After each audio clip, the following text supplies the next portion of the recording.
Hello दोस्तों, आप देख रहे हैं अपडेटेड ज्ञान। आज की इस वीडियो में हम बात करेंगे 2023 के इंडिया के टॉप मोस्ट प्रोजेक्ट्स के बारे में, जिसमें से कुछ प्रोजेक्ट्स पर अभी भी निर्माण कार्य चल रहा है और कुछ रिसेंट में ही बनकर तैयार हुए हैं। तो फिर बने रहिए हमारे साथ और देखते रहिए चैनल अपडेटेड ज्ञान, और चैनल को सब्सक्राइब और शेयर करना ना भूलें। फर्स्ट नंबर पे है project Himang, world first motorable road through the glacier. Project Himang के तहत बनाई जा रही सड़क दुनिया की सबसे ऊंची मोटर योग्य सड़कों में से एक है, जो दुनिया के सबसे ऊंचे ग्लेशियरों को जोड़ने का काम करती है, जिसकी समुद्र तल से ऊंचाई 19,300 फीट से भी अधिक है। यह परियोजना लद्दाख के पूर्वी क्षेत्र में स्थित है। इस परियोजना के निर्माण और रखरखाव का काम सीमा सड़क संगठन BRO द्वारा किया जा रहा है। यह परियोजना BRO ने वर्ष 1985 में शुरू की थी।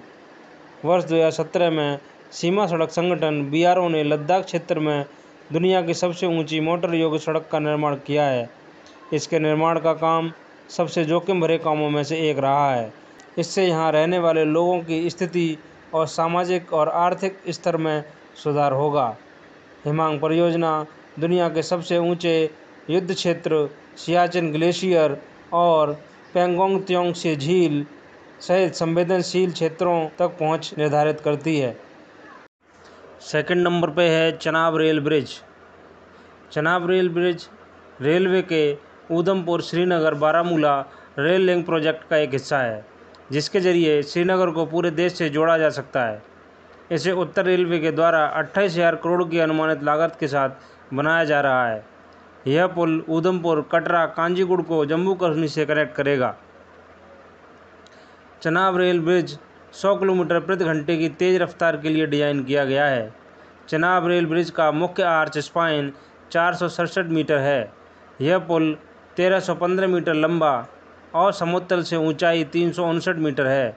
हालांकि पुल वाला क्षेत्र भूकंप के जोन 4 में आता है, लेकिन यह भूकंपीय क्षेत्र 5 के हिसाब से डिज़ाइन किया गया है। चनाब पुल का निर्माण यहाँ चलने वाली तीव्र गति की हवा को ध्यान में रखकर किया गया है। इसका डिज़ाइन 266 किलोमीटर प्रति घंटे की तेज़ हवा को आसानी से झेल सकता है। चनाब पुल में कुल मिलाकर 18 खंभे हैं। सबसे ऊंचा कंक्रीट पिलर करीब 49 मीटर का है और सबसे ऊंचा स्टील पिलर करीब 130 मीटर ऊंचा है। इस ब्रिज में लगभग 27,000 टन से भी अधिक स्टील की खपत हुई है। DRDO की मदद से इस पुल को ब्लास्ट लोड के लिए भी तैयार किया गया है। ब्रिज को जोड़ने के लिए विश्व स्तरीय वेल्डिंग को उपयोग में लाया गया है। इस पुल का निर्माण 120 वर्षों के लिए किया गया है। DRDO के अनुसार 2023 या 2024 के अंत तक इस पुल का निर्माण कार्य पूरा हो जाएगा। थर्ड नंबर पर है दिल्ली मुंबई एक्सप्रेसवे। यह विशाल दिल्ली मुंबई एक्सप्रेसवे लगभग 1350 किलोमीटर तक फैला हुआ है। यह हमारे देश की राष्ट्रीय राजधानी और वित्तीय राजधानी के बीच बनाया जा रहा है। इस परियोजना को वर्ष 2019 में शुरू किया गया था। इसमें कुल 1 लाख करोड़ रुपए खर्च होने की उम्मीद है। इसका मुख्य लक्ष्य देश के बड़े शहरों के बीच कनेक्टिविटी में सुधार करना है। इसके पहले चरण में इसको 8 लाइन तक बनाया जाएगा, जबकि दूसरे चरण में इसको 12 लाइन कर दिया जाएगा। यह एक्सप्रेसवे हरियाणा के गुड़गांव से होकर, राजस्थान के जयपुर और सवाई माधोपुर से होकर गुजरेगा। इसके पश्चात यह मध्य प्रदेश में रतलाम और गुजरात के बड़ोदरा से होकर महाराष्ट्र के मुंबई में समाप्त होगा। दिल्ली से मुंबई एक्सप्रेसवे से जयपुर, अजमेर, किशनगढ़, कोटा, उदयपुर, चित्तौड़गढ़, भोपाल, उज्जैन, अहमदाबाद, इंदौर, सूरत और बड़ोदरा जैसे महत्वपूर्ण शहरों को कनेक्टिविटी मिलेगी। इस परियोजना के जून 2024 तक पूरा होने का अनुमान है। इस परियोजना से दिल्ली तथा मुंबई के बीच यात्रा का समय 24 घंटे से घटकर 12 घंटे हो जाएगा। फोर्थ नंबर पर Mumbai trans harbour link bridge. Mumbai से नवी मुंबई को जोड़ने वाला Mumbai trans harbour link bridge शहर को एक नई पहचान देने के लिए तैयार है। इस साल के दिसंबर महीने से जनता के लिए शुरू होने वाला यह ब्रिज समंदर पर बना देश का सबसे बड़ा पुल होगा, जिसकी नींव वर्ष 2018 में प्रधानमंत्री नरेंद्र मोदी द्वारा रखी गई थी। मुंबई से नवी मुंबई का सफ़र, जो अभी तक 2 घंटे में तय होता था, इस ब्रिज के बनने के बाद अब सिर्फ 20 मिनट में पूरा होगा। इस ब्रिज की कुल लंबाई 22 किलोमीटर तक है। इस प्रोजेक्ट की अनुमानित लागत 14,000 करोड़ रुपए है। यह परियोजना दिसंबर 2023 तक बनकर तैयार हो जाएगी। 5th नंबर पर है सेंट्रल विस्टा रीडेवलपमेंट प्रोजेक्ट। केंद्र सरकार ने साल 2019 में देश के पावर कॉरिडोर को एक नई पहचान दिलाने के लिए इस परियोजना की घोषणा की थी। इस परियोजना में 10 बिल्डिंग ब्लॉक्स के साथ एक नई संसद, प्रधानमंत्री और उपराष्ट्रपति के आवास का निर्माण एवं सभी सरकारी मंत्रालयों और विभागों को समायोजित करने की योजना है। यह केंद्र की एनडीए सरकार की एक महत्वाकांक्षी परियोजना है, जिसका उद्देश्य 1930 के दशक में अंग्रेजों द्वारा निर्मित लुटियंस दिल्ली के केंद्र में स्थित सेंट्रल विस्टा नामक 3.2 किलोमीटर के हिस्से का पुनर्निर्माण करना है। इस परियोजना में प्रतिष्ठित स्थलों सहित कई सरकारी भवनों को ध्वस्त करना और उनका पुनर्निर्माण करना शामिल है। 20,000 करोड़ रुपए की कुल लागत वाले इस प्रोजेक्ट में एक नई संसद भवन का निर्माण करना भी शामिल है। नई संसद भवन के निर्माण पर करीब 1,000 करोड़ रुपए खर्च होने का अनुमान है। नई संसद भवन परिसर का आकार त्रिकोणीय होगा, जो कुल 64,500 वर्ग मीटर में फैला होगा। यह मौजूदा संसद भवन से काफ़ी बड़ा होगा। इसमें 1,224 संसद सदस्यों का दफ्तर हो सकता है।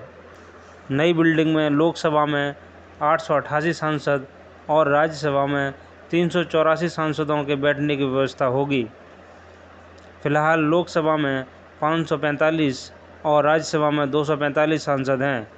नई बिल्डिंग में अधिक सांसदों के बैठने की व्यवस्था करने का मकसद भविष्य में सांसदों की संख्या बढ़ाना भी हो सकता है। अक्टूबर 2019 में आर्किटेक्चरल कंसल्टेंसी का काम अहमदाबाद स्थित HCP design planning and management private limited को सौंपा गया है। CPWD ने टाटा प्रोजेक्ट लिमिटेड को नए संसद भवन के निर्माण के लिए 862 करोड़ रुपए का ठेका दिया है। दिसंबर 2020 में प्रधानमंत्री नरेंद्र मोदी ने नई संसद भवन की आधारशिला रखी थी। प्रधानमंत्री नरेंद्र मोदी ने 28 मई 2023 को नए भारतीय संसद भवन का उद्घाटन किया है। 6th नंबर पर है Supertech supernova Spyra, India's tallest residential tower. यह संरचना सेक्टर 94 नोएडा उत्तर प्रदेश भारत में बनाई जा रही है। यह संरचना मिश्रित उपयोग वाला टावर है। सुपरटेक स्पायरा की ऊंचाई 300 मीटर तय की गई है, जिसमें 600 स्टूडियो अपार्टमेंट और 250 आवास इकाइयों के साथ 80 मंजिल है। परियोजना वर्तमान में पूरी होने के करीब है। सुपरटेक के अनुसार 90% निर्माण कार्य पूरा हो चुका है। एक बार इस निर्माण कार्य को पूरा होने के बाद सुपरटेक सुपरनोवा स्पायरा भारत की सबसे ऊंची संरचना होगी। वर्तमान में भारत की सबसे ऊंची इमारत वर्ल्ड वन स्काई स्क्रैपर की ऊंचाई सबसे अधिक है, जो मुंबई महाराष्ट्र में स्थित है। इसकी ऊंचाई 280 मीटर है तथा 76 मंजिल की गगनचुंबी इमारत है। सुपरटेक सुपरनोवा स्पायरा में 1 BHK से लेकर 5 BHK तक के फ्लैट उपलब्ध हैं, जिनकी कीमत 1 करोड़ से लेकर 17 करोड़ रुपए तक निर्धारित की गई है। 7th नंबर पर है नवी मुंबई इंटरनेशनल एयरपोर्ट। देश की आर्थिक राजधानी मुंबई में वैसे तो Chhatrapati Shivaji Maharaj international airport CSIMA है, लेकिन उस पर यात्रियों का भारी बोझ है। दिन ब दिन हवाई यात्रियों की बढ़ती संख्या के चलते मुंबई को एक नए एयरपोर्ट की ज़रूरत महसूस हो रही है। हवाई यात्रियों का वर्षों का इंतजार जल्दी खत्म होने वाला है, क्योंकि मुंबई को मिलने वाला है एक शानदार इंटरनेशनल एयरपोर्ट। नवी मुंबई में बन रहे इंटरनेशनल एयरपोर्ट NMIA का काम युद्ध स्तर पर चल रहा है और साल 2024 के अंत तक इस एयरपोर्ट के शुरू होने की उम्मीद है।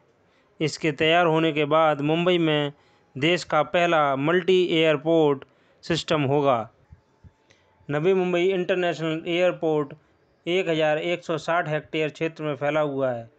इसे 4 चरणों में पूरा किया जाएगा। पहले चरण में इसमें 2 रनवे होंगे। ये एयरपोर्ट हर साल 9 करोड़ यात्रियों के लिए आवागमन का साधन बनेगा। पहले चरण में 4 टर्मिनल तैयार हो रहे हैं और इसमें 42 विमान आ सकेंगे। नवी मुंबई एयरपोर्ट का डिज़ाइन राष्ट्रीय पुष्प कमल से प्रेरित है। ये दिखने में बेहद ही खूबसूरत होगा। नवी मुंबई एयरपोर्ट पर कार पार्किंग की बात करें तो यहाँ 5,500 कारें आसानी से पार्क की जा सकेंगी। इसके साथ ही यहाँ ईवी चार्जिंग स्टेशन भी बनेंगे जहाँ इलेक्ट्रिक व्हीकल्स चार्ज किए जा सकेंगे। नवी मुंबई इंटरनेशनल एयरपोर्ट को ग्रीन एनर्जी के नज़रिए से विकसित किया जा रहा है, यानी यहाँ ऊर्जा का बड़ा स्रोत पर्यावरण के अनुकूल होगा। नई तकनीकों से लैस NMIA के बड़े पैमाने पर सौर ऊर्जा का इस्तेमाल करेगा। एयरपोर्ट की ज़्यादातर बिल्डिंग्स की छतों पर सोलर पैनल इंस्टॉल किए जाएंगे। यही नहीं, Navi Mumbai airport dedicated sustainable aviation fuel SAF इस्तेमाल करने वाला देश का पहला हवाई अड्डा होगा। कनेक्टिविटी के मामले में NMIA सबसे अलग होगा। यहाँ तक पहुँचना काफ़ी आसान होगा। पुणे के बाहरी इलाके से यहाँ 1 घंटे से अंदर पहुँचा जा सकेगा। नवी मुंबई एयरपोर्ट MMR के मुंबई और ठाणे से 1 घंटे की दूरी पर, जबकि अलीबाग से 1.5 घंटे की दूरी पर स्थित है। वहीं दक्षिणी मुंबई से ये सिर्फ 22 किलोमीटर दूर होगा, यानी यहाँ पहुँचने में बमुश्किल 20 से 30 मिनट लगेंगे। हाल ही में एयरपोर्ट के निर्माण का कार्य हवाई सर्वेक्षण करने के बाद महाराष्ट्र के मुख्यमंत्री एकनाथ शिंदे और उप मुख्यमंत्री देवेंद्र फडणवीस ने कहा कि नवी मुंबई इंटरनेशनल एयरपोर्ट को 2024 में शुरू कर दिया जाएगा। ये केवल राज्य के लिए नहीं बल्कि देश के लिए भी महत्वपूर्ण एयरपोर्ट होगा। 8th नंबर पे है भारतमाला परियोजना, India's largest and mega highway projects. 2018 से भारतमाला प्रोजेक्ट पर काम चल रहा है। यह परियोजना देश की सबसे बड़ी राजमार्ग परियोजनाओं में से एक है। प्रस्ताव के अनुसार लगभग 83,677 किलोमीटर सड़क निर्माण का लक्ष्य रखा गया है। परियोजना का लक्ष्य कनेक्टिविटी को बढ़ावा देना और हमारे देश की आर्थिक सीमाओं में मदद करना है। इससे कार्गो परिवहन दरों को बढ़ाने में भी मदद मिलेगी। परियोजना को 7 अलग अलग चरणों में विभाजित किया गया है। पहले चरण का निर्माण अभी चल रहा है। 2022 तक इस परियोजना को पूरा करने का अनुमान लगाया गया था, परंतु इसमें देरी होने के कारण यह परियोजना 2023 के अंत तक बनकर तैयार हो जाएगी। इस परियोजना को तेज़ करने के लिए अब हर दिन कम से कम 18 किलोमीटर पूरा करने का प्रयास किया जा रहा है। भारतमाला परियोजना का मुख्य उद्देश्य भारत में सड़कों की स्थिति में सुधार करना है। इस परियोजना के अंतर्गत 50 राष्ट्रीय गलियारों का निर्माण किया जाएगा, जिससे माल ढुलाई की भीड़ कम होगी। इन गलियारों से राष्ट्रीय राजमार्गों पर माल ढुलाई होगी। इस परियोजना के माध्यम से 550 जिले जोड़े जाएंगे। वर्तमान में केवल लगभग 300 जिले ही राष्ट्रीय राजमार्गों से जुड़े हुए हैं। यह प्रोजेक्ट देश का लॉजिस्टिक परफॉर्मेंस इंडेक्स LPI पेश करेगा। यह एक पैरामीटर है जो व्यापार और लॉजिस्टिक के प्रदर्शन पर आने वाली चुनौतियों और अवसरों की पहचान करने में मदद करता है। इससे लोगों के लिए रोजगार के अवसर बढ़ेंगे। 9th नंबर पर है Sagarmala project, India's port development project. Sagarmala परियोजना भारत सरकार द्वारा की गई एक अभूतपूर्व पहल है, जिसका उद्देश्य देश के बंदरगाहों को जोड़ना है। इस परियोजना को एक उन्नत बुनियादी ढांचे के साथ घरेलू और कार्गो सप्लाई लागत को कम करने की दृष्टि से पेश किया गया था। सागरमाला परियोजना का मुख्य लक्ष्य अपनी आर्थिक संभावनाओं को बढ़ाने के लिए लगभग 750 किलोमीटर समुद्र तट का प्रयोग करना है। इसे सागरमाला परियोजना के नक्शे पर भी देखा जा सकता है। इसके अलावा सागरमाला कार्यक्रम का इरादा बल का प्रयोग करके आधुनिक कुशलता और प्रभावी ढंग से माल परिवहन के लिए विकसित बुनियादी ढांचे को बढ़ाने और बनाने का भी है। देश के सप्लाई क्षेत्र को प्रोत्साहित करने के उद्देश्य से जहाजरानी मंत्रालय ने 31 जुलाई 2015 को भारत में सागरमाला कार्यक्रम की शुरुआत की थी। इस परियोजना के तहत बड़े बंदरगाहों को स्थापित करने और 14 तटीय मौजूदा बंदरगाहों को अपग्रेड करने के लिए 8.5 ट्रिलियन का निवेश किया गया था। सागरमाला ने भारतीय बंदरगाहों के आधुनिकीकरण पर ध्यान केंद्रित किया है, जिससे भारतीय आर्थिक विकास भी हो सकता है और उद्योगों को प्रोत्साहित किया जा सकता है। 10th नंबर पर है MMRDA twins tube road tunnel परियोजना। ट्विन्स ट्यूब रोड टनल परियोजना मुंबई महानगर क्षेत्र विकास प्राधिकरण द्वारा किया गया एक महत्वपूर्ण बुनियादी स्ट्रक्चरल डेवलपमेंट है। इस परियोजना में मुंबई के 2 उपनगरों बोरीवली और थाड़े के बीच 11 किलोमीटर लंबी टूल्स ट्यूब राजमार्ग सुरंग का डिजाइन और निर्माण शामिल है। प्रस्तावित सुरंग उत्तरी उपनगर बोरीवली और थाड़े के बीच एक कड़ी के रूप में काम करेगा। इस परियोजना की कुल निर्माण लागत 14,401 करोड़ रुपये है। परियोजना को 2 पैकेजों में विभाजित किया गया है। पैकेज 1 में बोरीवली छोर से 5.75 किलोमीटर लंबा ट्विंस ट्यूब रोड सुरंग का निर्माण और डिजाइन शामिल है। इस पैकेज की अनुमानित लागत 7,464 करोड़ रुपये है। पैकेज 2 में थाड़े छोर से 6.09 किलोमीटर लंबी ट्विंस ट्यूब रोड सुरंग का निर्माण और डिजाइन शामिल है। इस पैकेज की अनुमानित लागत 6,937 करोड़ रुपये है। इन सुरंगों में हर 300 मीटर पर क्रॉस टनल होगी और डिजाइन से वाहन 80 किलोमीटर प्रति घंटे की रफ्तार से चल सकेंगे। ड्रेनेज सिस्टम, स्मोक डिटेक्टर और जेट पंखे भी होंगे। कंप्रेस्ड टनल में हवा को साफ और ताज़ा रखने के लिए विशेष उपाय किए गए हैं। वर्तमान में थाड़े से बोरीवली के बीच 24 किलोमीटर की दूरी तय करने में 1 घंटे से अधिक का समय लगता है। एक बार जब ये सुरंग चालू हो जाएगी तो यात्रा का समय घटकर लगभग 15 मिनट रह जाएगा।